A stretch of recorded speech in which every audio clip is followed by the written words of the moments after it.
Hello students, मैं सुधांशु स्वागत करता हूं आपका आशीष तिवारी यूट्यूब चैनल पर। आशा करता हूं कि आप सभी अच्छे होंगे।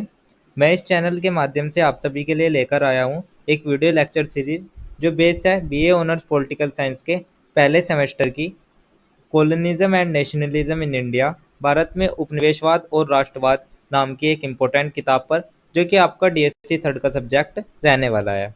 अगर आप डीयू, सोल, रेगुलर या किसी और यूनिवर्सिटी से ये सब्जेक्ट पढ़ रहे हैं तो ये सीरीज आपके लिए बहुत ही उपयोगी होने वाली है। हर चैप्टर को हम सिंपल भाषा में समझेंगे, इंपॉर्टेंट कॉन्सेप्ट्स को ब्रेक डाउन करेंगे और एग्जाम पॉइंट ऑफ व्यू से भी डिस्कस करेंगे। तो स्टूडेंट, अगर आप ड्यू, सोल, रेगुलर, एनसीवैप एंड अदर किसी के भी सब्जेक्ट को समझना चाहते हैं आसानी से, तो चैनल को सब्सक्राइब जरूर कर लीजिएगा, वीडियो को लाइक कर लीजिएगा और अपने दोस्तों के साथ शेयर करना ना भूलें। एंड सोल से रिलेटेड डेली अपडेट्स के लिए आप सभी हमारा व्हाट्सएप चैनल फॉलो कर लीजिएगा। तो चलिए शुरू करते हैं। आज हम इतिहास की उस घटना की चर्चा करेंगे जिसने भारत में स्वतंत्रता की लौ को हमेशा के लिए जगा दिया था, अर्थात 1857 का स्वतंत्रता संग्राम। आइए जानते हैं संग्राम कैसे शुरू हुआ, इसके कारण क्या थे और इसने भारत के इतिहास को कैसे बदल दिया। मैं आपका स्वागत करता हूं बीए ऑनर्स पॉलिटिकल साइंस के पहले सेमेस्टर की colonialism and nationalism in India subject की थर्ड यूनिट के इस वीडियो लेक्चर में। इससे पहले की वीडियो में हमने सेकंड यूनिट के इंपॉर्टेंट टॉपिक्स डिस्कस किए थे और आज हम जो डिस्कस करने जा रहे हैं वो हमारे थर्ड यूनिट का चैप्टर नंबर 5 रहने वाला है, 1857 का स्वतंत्रता संग्राम। तो इस चैप्टर की शुरुआत हम आपकी सबसे पहले एक छोटे से परिचय से कर लेते हैं। तो हम इसका परिचय देख लेते हैं। परिचय में हम देखेंगे 1857 का विद्रोह भारत में ब्रिटिश शासन के विरुद्ध पहला संगठित प्रयास था, अर्थात जो आपका 1857 का संग्राम था वो भारतीय स्वतंत्रता संघर्ष का पहला बड़ा और संगठित प्रयास था। इसे कुछ इतिहासकार प्रथम स्वतंत्रता संग्राम कहते हैं, जबकि कुछ सैनिक विद्रोह। जो कुछ इतिहासकार है उन्होंने किसी किसी इतिहासकार ने इसे प्रथम स्वतंत्रता संग्राम कहा और किसी किसी इतिहासकार ने इसे सिपाही विद्रोह भी कहा और साथ साथ सैनिक विद्रोह और महान विद्रोह भी इसको कहा गया। तो ये तीन नाम 1857 की विद्रोह को दिए गए। एक आपका प्रथम स्वतंत्रता संग्राम, दूसरा आपका सैनिक विद्रोह, तीसरा आपका महान विद्रोह। तो यह विद्रोह सैनिक असंतोष, धार्मिक सांस्कृतिक अपमान और राजनीतिक आर्थिक शोषण के खिलाफ फूटा। असल में यह केवल सैनिक बगावत ही नहीं था, बल्कि भारतीय समाज के अलग अलग वर्गों में वर्षों से पनपते असंतोष का एक विस्फोट था। तो इसी प्रकार से हमने आपका एक छोटा सा परिचय देख लिया। परिचय देखने के बाद जो हमारा नेक्स्ट टॉपिक आता है वो हमारा आता है 1857 के स्वतंत्रता संग्राम के प्रमुख कारण, अर्थात वे कारण जिन कारणों की वजह से जो 1857 का स्वतंत्रता संग्राम है उसकी उत्पत्ति हुई थी, वो उत्पन्न हुआ था। तो इसमें सबसे पहले आपके कुछ राजनीतिक कारण आते हैं, कुछ आर्थिक कारण आते हैं, कुछ सामाजिक कारण आते हैं। तो सबसे पहले हम आपका राजनीतिक कारण देख लेते हैं कि ऐसे कौन कौन से राजनीतिक कारण थे जिन कारणों से जो 1857 का स्वतंत्रता संग्राम है वो पनपा। तो सबसे पहले जो कारण आता है राजनीतिक कारण आता है, जिसमें भारतीय राज्यों का हड़प, झांसी, नागपुर, सतारा जैसे कई राज्य छीन लिए गए। तो जो ब्रिटिश की विस्तारवादी नीति थी, विशेषकर जो आपकी डॉक्ट्रिन ऑफ लैप्स की जो लैप्स का सिद्धांत था, उसने रियासतों की जो संप्रभुता थी वो छीन ली थी। उसमें झांसी, सतारा, नागपुर आदि का विलय इसी नीति में हुआ था। रेजिडेंट प्रणाली और ब्रिटिश अधिकारियों का हस्तक्षेप बढ़ा। जो ब्रिटिश रेजिडेंट प्रणाली थी उसने भारतीय शासकों के जो अधिकार थे उनको सीमित कर दिया था। तो ये तो हमने आपके राजनीतिक कारण देख लिए। इन्हीं राजनीतिक कारणों से जो 1857 की स्वतंत्रता संग्राम थी वो पनपी थी। दूसरे जो हमारे कारण आते हैं वे हमारे आर्थिक कारण आते हैं। तो आर्थिक कारण में देख लेते हैं। भारी कर और लगान प्रणाली ने किसानों को कंगाल कर दिया। तो जो ऊंचे कर थे, कठोर भू राजस्व प्रणाली थी और जो नकदी फसलों की मजबूरी थी, उसने किसानों को कंगाल कर दिया, उनको गरीब कर दिया। कारीगरों का रोजगार छिन गया, उद्योग धंधे नष्ट हो गए। जो ब्रिटिश माल का आयात होता था उससे भारतीय कारीगरों के जो उद्योग धंधे थे वे भी नष्ट होते चले गए। तो ये हमारे आर्थिक कारण रहे। इसके बाद जो हमारे कारण आते हैं वे हमारे सामाजिक और धार्मिक कारण आते हैं। तो सामाजिक और धार्मिक कारण में हम देखते हैं, अंग्रेजों ने सती प्रथा, बाल विवाह आदि पर कानून बनाए, इन्हें हस्तक्षेप माना गया। तो जो सती प्रथा, बाल विवाह आदि थे उन पर कानूनी हस्तक्षेप को कई लोगों ने धार्मिक स्वतंत्रता में दखल माना। सेकंड आपका आता है मिशनरी गतिविधियों से धर्मांतरण का डर। जो मिशनरी की गतिविधि थी और जो धर्म परिवर्तन का डर था, उससे भी असंतोष बढ़ गया था। थर्ड आपका जो आता है वो भारतीय परंपराओं को हीन बताया गया। तो जो भारतीय रीति रिवाज थे उनको हीन बताना आम था, क्योंकि जो ब्रिटिश लोग थे वे भारतीय रीति रिवाजों को हीन ही बताते थे। तो ये हमारे तीन कारक रहे हैं, सामाजिक कारण, आर्थिक कारण और आपके राजनीतिक कारण। तो इन्हीं तीनों कारण की वजह से जो 1857 का स्वतंत्रता संग्राम है वो पनपा था। इसके बाद जो हमारा नेक्स्ट टॉपिक आता है वो हमारा आता है 18वीं शताब्दी के दौरान ब्रिटिश भारतीय सेना की संरचना। तो इसमें हम आपका सबसे पहला टॉपिक देखेंगे, सेना में भारतीयों की संख्या अधिक थी लेकिन उच्च पदों पर ब्रिटिश अधिकारी होते थे। तो जो सेना में जो सिपाही होते थे वे तो अधिकांश भारतीय ही होते थे, लेकिन जो उच्च पदों पर होते थे वे ब्रिटिश ही होते थे। सिपाही जाति और धर्म के अनुसार संगठित थे। तो जाति और धर्म के आधार पर ही सेना की रचना की गई, जिससे जो ब्रिटिश अफसर था वो आसानी से नियंत्रण उन पर रख सकता था। जैसे कि आपका ब्राह्मण हो गए, राजपूत हो गए या मुस्लिम हो गए, जिनको हम रेजिडेंसी के नाम से भी जानते हैं, या ब्राह्मण रेजिडेंसी, राजपूत रेजिडेंसी, मुस्लिम रेजिडेंसी। तो जो अधिकारियों का और व्यवहार था ब्रिटिश अधिकारियों का, वो कठोर और अपमानजनक भी होता था। तो ये तो हमारे आपके 18वीं शताब्दी के दौरान ब्रिटिश भारतीय सेना की जो संरचना थी उसको हमने देख लिया। इसके बाद जो हमारा नेक्स्ट टॉपिक आता है वो हमारा आता है इनफील्ड राइफल से संबंधित अफवाह। तो जो इनफील्ड राइफल थी उससे संबंधित एक अफवाह भी हुई थी, नई इनफील्ड राइफल के कारतूस को मुंह से काटना होता था। तो जो इनफील्ड राइफल्स होती थी पहले,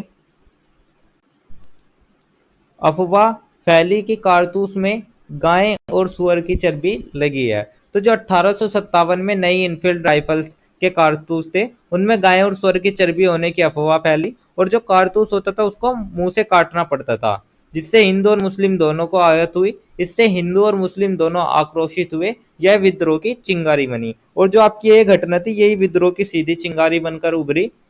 हमने अब से पहले की क्लासेस में जो हमने 11th-12th में, या अब से 8 से लेकर आपका 1857 का जो विद्रोह है तो आपका 8 से ही शुरू हो जाता है। ये भी हमने जो भी अभी तक पढ़ा उसमें हमने सबसे मुख्य कारण आपका इनफील्ड राइफल्स वाला ही देखा था, जिसमें जो कारतूस होता था उसको मुंह से काटना होता था। तो यही आपकी मुख्य चिंगारी बनी आपके 1857 की। इसके बाद जो हमारा नेक्स्ट टॉपिक आता है वो हमारा आता है सेवा शर्तों के प्रति असंतोष।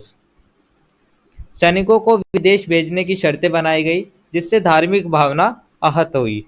वेतन और पदोन्नति में भी भेदभाव था।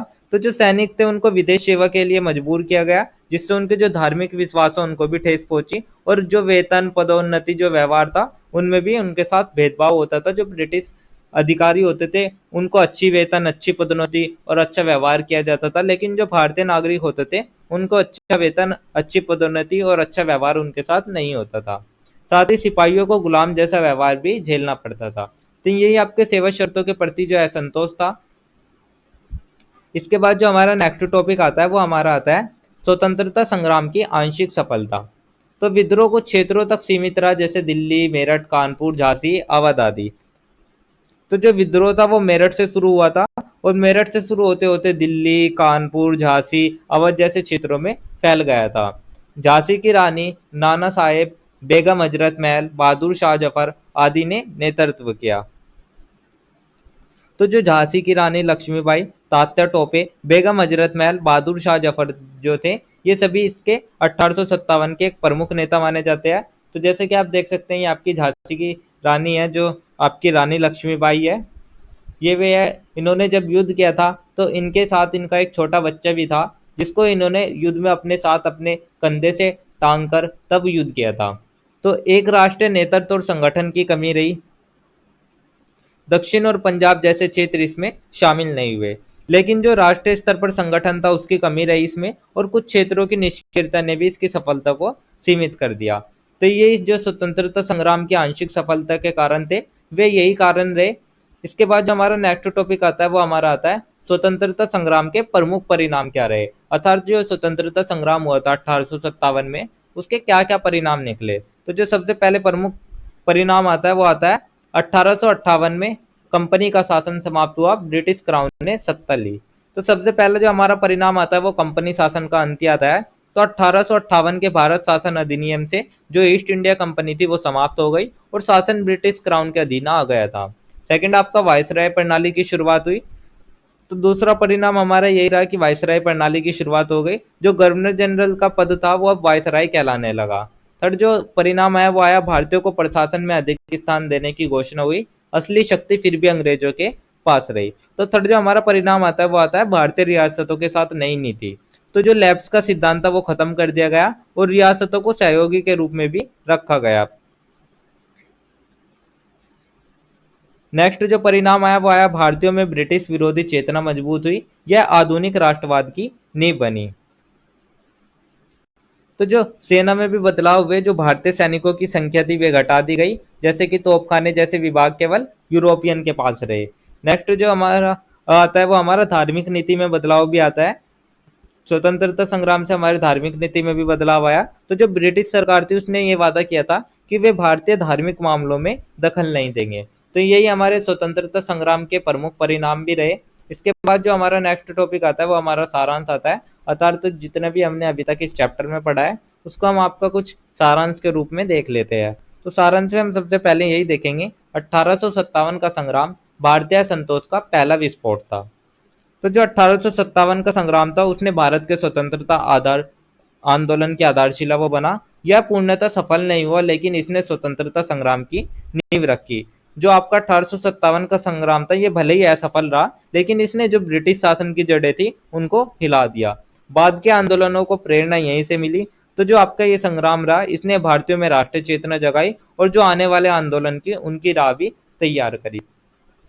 तो ये हमारा एक छोटा सा सारांश भी हो गया, जिसके साथ हमारा जो यूनिट नंबर 3 का जो चैप्टर नंबर 5 है वो हमारा यहीं पे कंप्लीट होती है।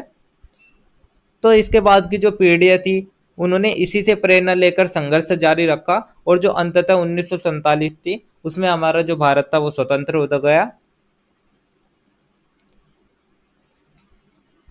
तो यही था हमारा यूनिट 3 का चैप्टर नंबर 5। इसके बाद जो हमारा नेक्स्ट चैप्टर आता है वो हमारा यूनिट 3 का ही आता है। तो इसका जो हमारा नेक्स्ट चैप्टर है वो हमारा आता है यूनिट 3 का चैप्टर नंबर 6। तो मैं आपका स्वागत करता हूँ बीए ऑनर्स पॉलिटिकल साइंस की पहले सेमेस्टर की colonialism and nationalism in India subject की थर्ड यूनिट के चैप्टर नंबर 6 के इस वीडियो लेक्चर में।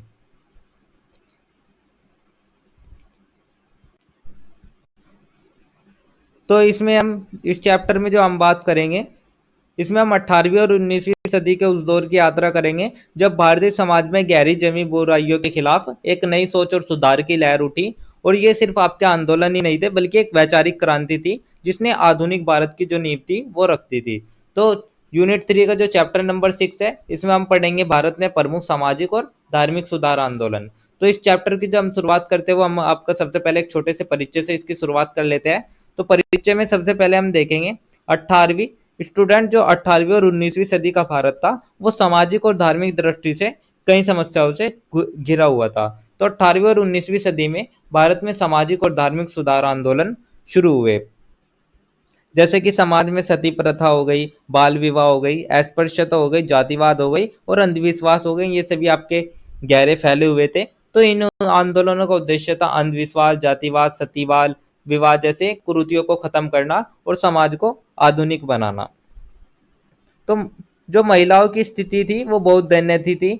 शिक्षा का अभाव था, उनमें संपत्ति में अधिकार नहीं था और सामाजिक भेदभाव भी उनके साथ होता था। तो इसी समय जो पश्चिम से आए आधुनिक विचार थे, स्वतंत्रता, समानता, मानवाधिकार, ये भारतीय समाज में दस्तक दे रहे थे।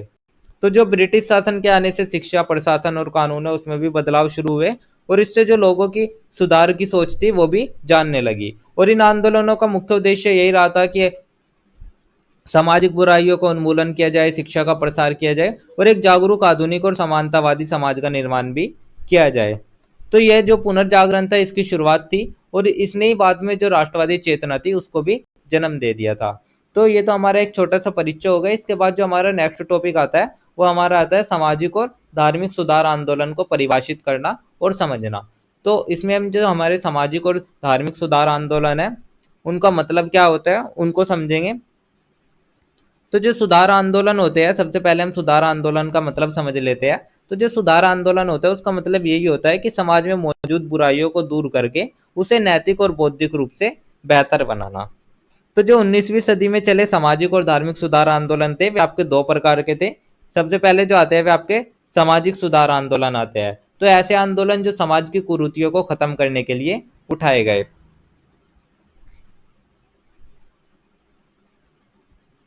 और दूसरे आपके वे वाले आंदोलन जो धार्मिक सुधार आंदोलन होते थे, जिसमें धर्म की शुद्धता और मूल सिद्धांतों की ओर वापसी की मांग करने वाले ये आंदोलन होते थे। तो ये हमारे सामाजिक सुधार आंदोलन और धार्मिक सुधार आंदोलन हो गए। अब हम आपका सबसे पहले जो देखते हैं, हम आपके सामाजिक आंदोलन के प्रकार देखते हैं, जिसमें हमारा सबसे पहले आता है सुधारवादी आंदोलन, जिसे हम रूढ़िवादी आंदोलन भी कहते हैं। तो ये ऐसे आंदोलन होते थे जो समाज में सुधार चाहते थे, लेकिन पारंपरिक संस्कृति और धर्म के ढांचे को पूरी तरह तोड़ना नहीं चाहते थे। तो जैसे ब्रह्म समाज पाश्चात्य शिक्षा और आधुनिक सोच को स्वीकारते हुए समाज में बदलाव लाना चाहते थे। उदाहरण के लिए आप देख सकते हैं जैसे कि प्रार्थना समाज हो गया। सेकंड जो हमारे आंदोलन आते थे वे पुनरुत्थानवादी आंदोलन आते थे। तो ये वे आंदोलन होते थे जो प्राचीन गौरव को पुनर्जीवित करने और धर्म के मूल स्वरूप को अपनाने पर जोर देते थे। जैसे कि आपका आर्य समाज होगा जो कि वैदिक संस्कृति को पुनः स्थापित करने पर जोर देते थे। तो ये हमारे आपके जो सामाजिक आंदोलन है उसके दो प्रकार थे। इसके बाद जो हमारा नेक्स्ट टॉपिक आता है वो हमारा आता है 18वीं और 19वीं सदी की परिस्थितियां। तो इसमें हमारा जो सबसे पहला आता है वो हमारा आता है ब्रिटिश शासन का प्रभाव, शिक्षा, कानून और प्रशासन में बदलाव। तो सबसे पहले यही रहा जो पश्चिमी शिक्षा थी, जो कानून सुधार था और प्रशासनिक बदलाव था वो होने लगा। पश्चिमी विचारधारा का प्रभाव हुआ, तर्क, समानता, स्वतंत्रता। जो पश्चिमी विचारधारा लाई लोकतंत्र, समानता और स्वतंत्रता के जो विचार थे वे सभी समाज में फैलने लगे। सामाजिक कुरीतियां जैसे कि सती, बाल विवाह, विधवा जीवन, छुआछूत आदि।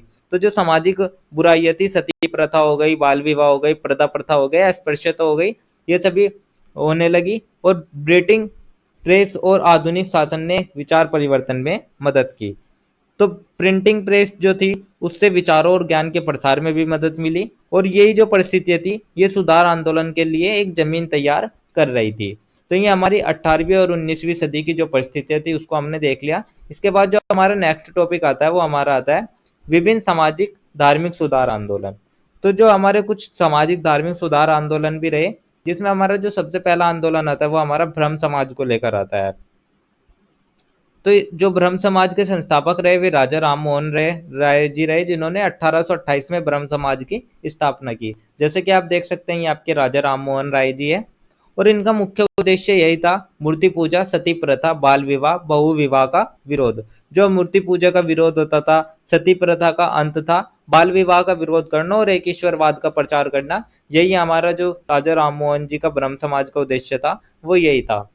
योगदान इनका क्या रहा? योगदान यही रहा कि तर्क और ज्ञान पर आधारित धार्मिक दृष्टिकोण, आधुनिक शिक्षा का समर्थन। तो जो एकश्वरवाद का समर्थन और विधवा पुनर्विवाह का समर्थन किया इन्होंने, साथ ही आधुनिक शिक्षा और तर्क पर आधारित समाज की इन्होंने स्थापना भी की। तो जब सती प्रथा के अंत के लिए राजा राम मोहन जी ने आवाज उठाई थी, तो जो समाज के कई रूढ़िवादी लोग थे वे उनके खिलाफ हो गए थे, लेकिन उन्होंने फिर भी हार नहीं मानी और जो 1829 है उसमें उन्होंने सती प्रथा पर प्रतिबंध लगवा दिया था। तो यही राजा राम मोहन राय जी थे जिन्होंने सती प्रथा को बंद कराया था। इसके बाद जो हमारा नेक्स्ट समाज आता है वो हमारा आता है प्रार्थना समाज, जिसके संस्थापक आत्मा पांडुरंग जी है। उन्होंने 1867 में इस समाज की स्थापना की थी, वो मुंबई में। तो जैसे कि आप देख सकते हैं ये आपका आत्माराम पांडुरंग जी है। जो विचारक थे इनके, वे विचारक थे महादेव गोविंद रनाड़े। और इनका उद्देश्य यही था प्रार्थना समाज को स्थापित करना कि नैतिक और आध्यात्मिक सुधार, जातिवाद का विरोध करना। तो समाज में नैतिक और आध्यात्मिक सुधार हो और जातिवाद का विरोध हो। साथ ही विधवा पुनर्विवाह और महिलाओं पर शिक्षा पर बल दिया इन्होंने। तो जो इनका योगदान रहा वो यही रहा कि महिलाओं की शिक्षा और विधवा पुनर्विवाह का इन्होंने समर्थन किया। तो मुंबई में इस समाज ने शिक्षा के लिए स्कूल खोले और महिलाओं को पढ़ाने की शुरुआत की गई, जो उस समय क्रांतिकारी कदम था और जो कि आपके आत्माराम पांडुरंग जी ने किया था। तो ये हमारा प्रार्थना समाज हो गया। इसके बाद जो हमारा नेक्स्ट समाज आता है वो हमारा सत्यशोधक समाज आता है। तो सत्यशोधक समाज की जो स्थापना की थी वो ज्योतिबा फूले ने की थी 1873 में महाराष्ट्र में। तो जैसे कि आप देख सकते हैं ये आपके ज्योतिबा फूले जी है। और उनके इस समाज को स्थापित करने का उद्देश्य यही था, अछूतों और महिलाओं के अधिकारों की रक्षा करना। तो जो दलित और महिलाओं के अधिकार थे या अस्पृश्यता का विरोध था, ये सभी इसके उद्देश्य रहा। ब्राह्मणवाद का विरोध और समानता की मांग इन्होंने की। दलितों की शिक्षा और अधिकारों के लिए कार्य किया। तो जो योगदान इनका यही रहा कि दलित शिक्षा की पहल समानता का प्रचार इन्होंने किया।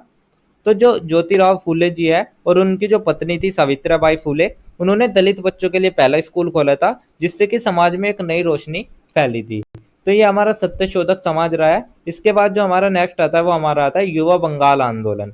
तो इसका जो नेतृत्व किया था वो हेनरी विवियन डेरोजियो ने किया था, हिंदू कॉलेज के कलकत्ता में। तो ये आप हमारे हेनरी विवियन डेरोजी है, और इन्होंने जो आंदोलन किया था इसका मुख्य उद्देश्य यही था कि तर्क, वैज्ञानिक सोच और स्वतंत्रता विचार का प्रसार। तो स्वतंत्र विचार इनका यही रहा था कि इन सभी का प्रचार हो। इन्होंने जो इनका योगदान रहा वो धर्म, समाज और परंपरा की आलोचना रही। धर्म और समाज की इन्होंने आलोचना की, आधुनिक दृष्टिकोण का इन्होंने प्रसार किया। तो जो डेरोजिया जी थे, इन्होंने अपने छात्रों को परंपराओं को सवालों के घेरे में लाने और नए विचार अपनाने के लिए प्रेरित किया था।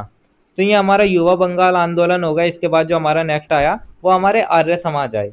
तो आर्य समाज के जो हमारे संस्थापक माने जाते हैं वे हमारे स्वामी दयानंद सरस्वती माने जाते हैं, और माना जाता है कि जो इस समाज की स्थापना हुई थी वो 1875 ईस्वी में की गई थी। इस समाज की स्थापना का जो मुख्य उद्देश्य था स्वामी दयानंद सरस्वती जी का, वो यही था कि वैदिक धर्म की पुनर्स्थापना की जाए। जो वेदों की ओर है उसको लौटना चाहिए। मूर्ति पूजा और अंधविश्वास का इसमें इन्होंने विरोध किया। मूर्ति पूजा, जातिवाद और अंधविश्वास का विरोध किया। शिक्षा और सामाजिक सुधार पर भी इन्होंने बल दिए। तो इनका योगदान यही रहा, शिक्षा, सामाजिक सुधार, शुद्ध आंदोलन, ये सभी इनका विरोध रहे। तो जो वेदों की ओर लौटो का नारा है, उनका जो हमारे स्वामी दयानंद सरस्वती जी थे, उन्होंने वेदों की ओर लौटो का एक नारा दिया था। उससे समाज में एक नई चेतना का प्रतीक भी वो बन गया था। तो ये हमारा आर्य समाज हो गया। इसके बाद जो हमारा नेक्स्ट टॉपिक आता है वो हमारा आता है रामकृष्ण मिशन। तो इसके जो संस्थापक माने जाते हैं वे स्वामी दयानंद जी माने जाते हैं, जिन्होंने 1897 में इस मिशन की शुरुआत करी थी। और इनका विचार यही था, रामकृष्ण परमहंस के विचारों पर आधारित थे इनके विचार। उद्देश्य इनका यही माना जाता है, सेवा, मानवता और आत्मोत्थान पर बल। और योगदान इनका जो रहा वो शिक्षा, स्वास्थ्य और सामाजिक सेवा में इनका योगदान रहा। तो जो शिकागो धर्म सम्मेलन था उसमें विवेकानंद जी का जो भाषण था वो दुनिया के सामने भारत की आध्यात्मिक शक्ति का एक प्रतीक बन गया था। तो ये तो हमारा रामकृष्ण मिशन हो गया। इसके बाद जो नेक्स्ट टॉपिक हमारा आता है वो हमारा आता है थियोसॉफिकल सोसाइटी। तो जो थियोसॉफिकल सोसाइटी है उसके संस्थापक जो माने जाते हैं वे मैडम एनी बेसेंट और कर्नल ओलकोट माने जाते हैं। उनका उद्देश्य यही था कि पूर्वी धर्मों में आस्था और आत्मज्ञान का प्रचार किया जाए। और योगदान उनका जो रहा वो रहा भारतीय स्वतंत्रता आंदोलन में भागीदारी का, जिसमें Annie Besant, home rule movement में ये सभी सक्रिय रहे।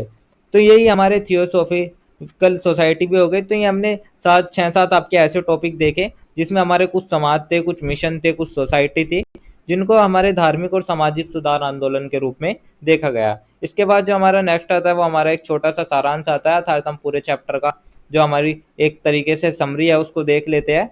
तो इसमें सारांश में हम आपका सबसे पहले देखेंगे, ये सभी आंदोलन भारतीय समाज को पुनर्जागृत करने के प्रयास थे। तो इन सभी आंदोलन ने भारतीय समाज में सुधार की लहर भी पैदा की। इनमें से कुछ परंपरागत धार्मिक मूल्य की पुनर्स्थापना पर केंद्रित थे और कुछ आधुनिक सोच पर। तो कुछ आंदोलन जो थे वे आधुनिक मूल्य को अपनाते थे, और उनमें से कुछ जो आंदोलन थे वे प्राचीन परंपराओं को पुनर्जीवित करते थे। इन आंदोलनों ने आधुनिक भारत की नींव रखी और स्वतंत्रता संग्राम को वैचारिक शक्ति दी। तो इनसे जो आधुनिक भारत की नींव थी वो पड़ी, और स्वतंत्रता आंदोलन को भी इन्होंने इनसे वैचारिक आधार मिला। तो ये हमारा एक छोटा सा सारांश होगा, जिसके साथ जो हमारा यूनिट नंबर 3 का चैप्टर नंबर 6 था वो भी कंप्लीट होता है। तो जो हमारे ये आंदोलन रहे, इन्होंने सिर्फ समाज की सोच ही नहीं बदली, बल्कि जो आज़ादी की लड़ाई है उसके लिए भी इन्होंने जनमानस को तैयार किया। तो ये हमारी यूनिट 3 का चैप्टर नंबर 6 कंप्लीट होता है। इसके बाद जो हमारा नेक्स्ट चैप्टर आता है वो भी हमारा यूनिट 3 का ही आता है। तो जो हमारा नेक्स्ट चैप्टर रहने वाला है वो हमारा यूनिट 3 का चैप्टर नंबर 7 रहने वाला है, जिसमें हम बात करेंगे ऐसे दौर की जिसने भारत में पढ़ाई लिखाई की शुरुआत करी और एक नया वर्ग बनाया जो बाद में देश के समाज और राजनीति को बदलने वाला था। तो यही कहानी शिक्षा और नए मध्य वर्ग के उदय की है। तो जो हमारे यूनिट नंबर 3 का चैप्टर नंबर 7 रहने वाला है वो हमारा शिक्षा और नए मध्य वर्ग का उदय को लेकर रहने वाला है। तो इस चैप्टर की जो हम शुरुआत करते हैं वो हम करते हैं भारत में आधुनिक शिक्षा के विस्तार से। तो जो भारत में आधुनिक शिक्षा का विस्तार था वो किस तरीके से हुआ उसको हम देख लेते हैं। तो इसमें हमारा जो सबसे पहला टॉपिक आता है तो सबसे पहले हम यही देखते हैं कि जो हमारे भारत में आधुनिक शिक्षा का विस्तार है वो किस तरीके से हुआ। तो 19वीं सदी के भारत की बात करें तो उस वक्त जो ब्रिटिश शासन था वो अपनी ताकत जमा रहा था, लेकिन साथ ही उन्होंने एक ऐसी शिक्षा भी शुरू की थी जो कि भारत में एक नया वर्ग तैयार कर रही थी। तो ऐसे लोग भी चाहिए थे जो भारत के ऊपर अंग्रेजों और भाषा की सोच को अपनाए, मतलब क्लर्क, अफसर और अनुवादक जो कि ब्रिटिश शासन में काम करे। तो आप एक तरीके से कल्पना कीजिए, एक युवक है जो पहले केवल संस्कृत या स्थानीय भाषा पढ़ता था, अब अंग्रेजी स्कूल में भी पढ़ता है। तो वह अंग्रेजों में चिट्ठियां लिखता है, ब्रिटिश कानून समझता है और गांव में उसे बाबू कहकर सम्मान मिलता था। तो यही था आपका नया मध्य वर्ग का जन्म, जिससे कि हमारा जो भारत में आधुनिक शिक्षा है उसका विस्तार हुआ। इसके बाद जो हमारा नेक्स्ट टॉपिक आता है वो हमारा आता है भारत में विकासशील शिक्षा संस्थानों का उद्देश्य। तो शिक्षा का उद्देश्य प्रशासनिक नौकरशाही तैयार करना था। अंग्रेजों को ऐसे लोग चाहिए थे जो भारतीय हो लेकिन सोच अंग्रेजों जैसी रखे, और इसका सामाजिक उद्देश्य भारतीय संस्कृति को हीन साबित करना भी था। तो जो ब्रिटिशों का मकसद था वो प्रशासन के लिए भारतीय लेकिन अंग्रेजी सोच वाले लोग तैयार करना उनका मकसद था। भारतीय संस्कृति को पीछे दिखाना और पश्चिमी संस्कृति को श्रेष्ठ बताना ही उनका एक मुख्य उद्देश्य था। तो ये हमारा भारत में विकासशील शिक्षा संस्थानों का उद्देश्य हो गया। नेक्स्ट जो हमारा टॉपिक आता है वो हमारा आता है व्यक्तिगत प्रयास को लेकर। तो कुछ समाज सुधारकों का भी आंदोलन योगदान रहा इसमें, जैसे कि राजा राम मोहन राय, ईश्वर चंद्र विद्यासागर, सैयद अहमद अहमद खान जैसे समाज सुधारकों ने शिक्षा संस्थानों की स्थापना की। उन्होंने लड़कियों और अछूतों के लिए शिक्षा पर जोर दिया। जो ब्रिटिश होते थे वे केवल ब्रिटिश ही नहीं, हमारे अपने समाज सुधारक भी शिक्षा को वे हथियार मानते थे। जैसे कि राजा राम मोहन राय हो गए जो महिला शिक्षा के बड़े समर्थक थे, ईश्वर चंद्र विद्यासागर हो गए जिन्होंने विधवाओं के पुनर्विवाह और लड़कियों की पढ़ाई के लिए काम किया, और सैयद अहमद खान हो गए जिन्होंने अलीगढ़ मुस्लिम यूनिवर्सिटी से आधुनिक शिक्षा फैलाई। तो ये हमारा जो व्यक्तिगत प्रयास रहे, जो हमारे समाज सुधारकों का योगदान रहा, उसको हमने देख लिया। इसके बाद जो हमारा नेक्स्ट टॉपिक आता है वो हमारा आता है 1813 का चार्टर अधिनियम, तो जिसे हम चार्टर एक्ट भी कहते हैं।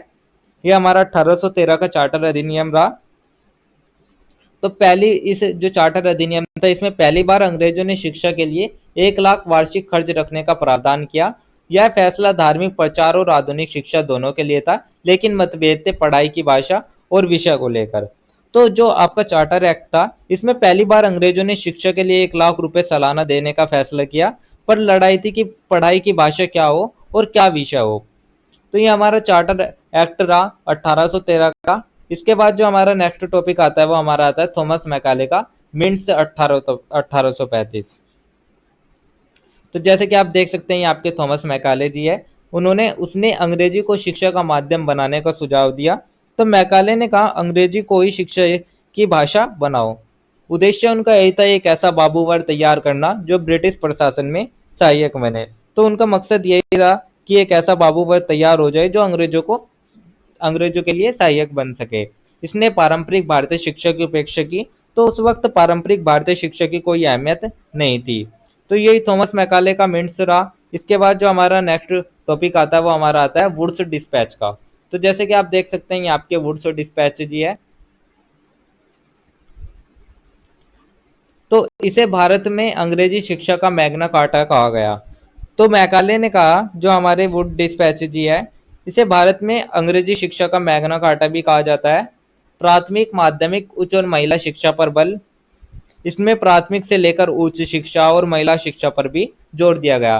विश्वविद्यालयों की स्थापना की सिफारिश की गई, जैसे बॉम्बे, मद्रास, कलकत्ता। तो 3 प्रमुख विश्वविद्यालयों की स्थापना भी इसमें हुई, बॉम्बे, मद्रास और कलकत्ता विश्वविद्यालय की। तो ये हमारे वुड डिस्पैच जी का योगदान रहा। इसके बाद जो हमारा नेक्स्ट टॉपिक आता है वो हमारा आता है हंटर शिक्षा आयोग, जो कि हमारा 1882 से 1883 तक चला। इसमें प्राथमिक शिक्षा को स्वदेशी भाषाओं में देने की सिफारिश की। तो जो हमारा ये हंटर शिक्षा आयोग था, यह आयोग स्थानीय भाषाओं में प्राथमिक शिक्षा को बढ़ावा देने के लिए बना था।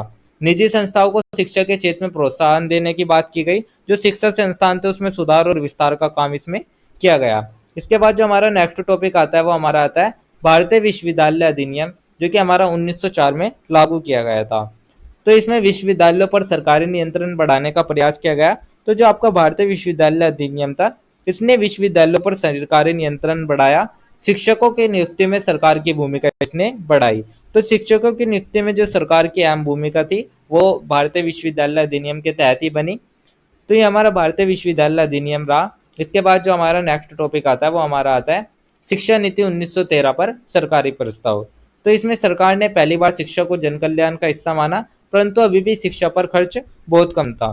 तो जो हमारी शिक्षा नीति 1913 थी, इसमें पहली बार शिक्षा को जन कल्याण से जोड़ा गया, पर शिक्षा पर खर्च जो था वो अभी भी बहुत कम था। तो हमारा शिक्षा नीति 1913 पर सरकारी प्रस्ताव रहा।